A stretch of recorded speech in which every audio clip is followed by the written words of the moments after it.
Hi folks, and welcome to this introductory course on applying ethical thought to journalism. During this presentation, we'll define ethics and briefly discuss why ethical reasoning is so important to journalists. We'll then lay a foundation for the rest of the course by outlining 5 central ethical principles.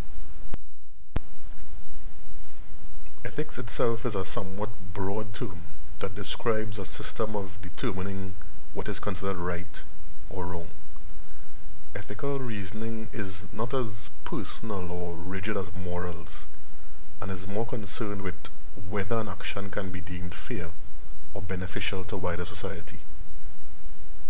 As its name indicates, it focuses more on why an action can be deemed wrong or right, rather than what a wrong or right action is.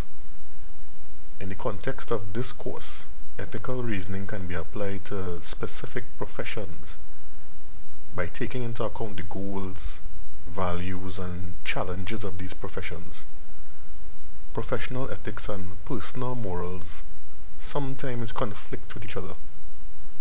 You've no doubt encountered situations as a journalist that required you to disregard your own beliefs and values in order to write or pursue a story. You might find yourself uncomfortable with the subject of a story, for example, or the angle you've been asked to follow, or the means of acquiring information from a source. You might find yourself questioning the value of the story to society. Now, by the end of this presentation, you should be more aware of the distinction between your personal morals and professional ethics, and you should be a bit more comfortable with that distinction. Finally, and most importantly, an ethical decision in any given situation is informed by an established philosophy, an established ethical principle that best pertains to the situation at hand. You might be wondering now why ethical reasoning is necessary when so many existing conventions seem to make it redundant. For example, every country has laws, and every media house has rules that govern how a journalist performs her or his duties. We can be guided by the numerous precedents that have been set over the colorful history of this profession, even here within our own region. And at the end of the day, can't we simply trust our instincts or be guided by our conscience? The answer is that ethical quandaries, especially those you regularly face as a journalist, have a way of rendering all those approaches inadequate or inappropriate. Sometimes making the best decision requires deeper consideration. Now let's do a short, simple exercise and put our ethical decision-making skills to the test. Open a text document or pull out your notepad and jot down your responses to the following situations.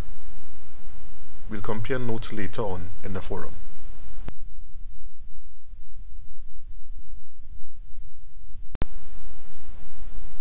No one in this illustration seems very happy about this situation. As you can see, a trolley is hurtling down a track on a collision course with 5 bound people. You stand near a switch that can divert the trolley onto another route where, unfortunately, one man lies tied up and helpless on the tracks as well. Your only options at this point are to hit the switch, causing one person's death, but saving 5 lives, or to do nothing, which will result in 5 deaths,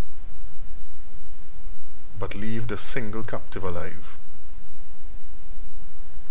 Again, these are your only options at this point. So, what would you do? Now let's add one more option. If you throw the switch repeatedly, you'll be able to derail the trolley and send it crashing down the middle of the tracks. The crash will seriously injure and maim all 6 captives, but it won't kill anyone. Would you take that option?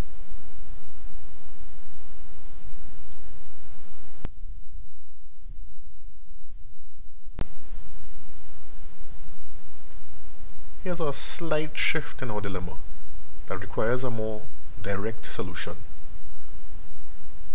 It's a similar setup, but your participation level will be heightened. Your only options this time are to do nothing and let 5 people die, or to push this rather large fellow off the bridge. The ensuing collision will surely stop the trolley and save the 5 people, but it will also kill the large man. Would you push him? As before, I'll add another condition. The man atop the bridge is a 70-year-old, wealthy, foreign businessman. Does that in any way change your decision to push him or not push him? Finally, I'll give you one more option. You can risk your own life to run onto the tracks and untie the captives. Would you do that if given the chance?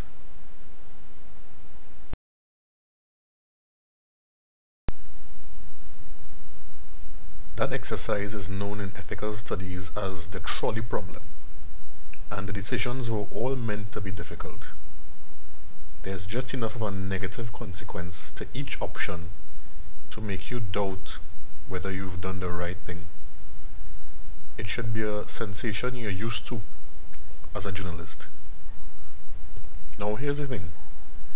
By responding to those decisions, you've just applied all 5 of the major ethical principles we'll be discussing during this course.